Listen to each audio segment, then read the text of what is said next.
Salmos 61. Oração pelo Rei. Ouve, ó Deus, a minha súplica, atende a minha oração.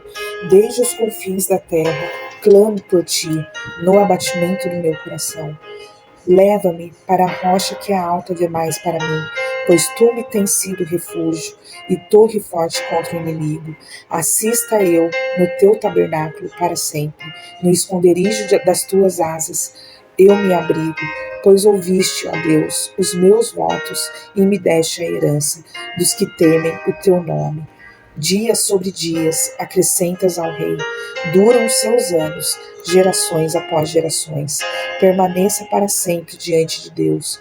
Concede-lhe que a bondade e a fidelidade o preservem.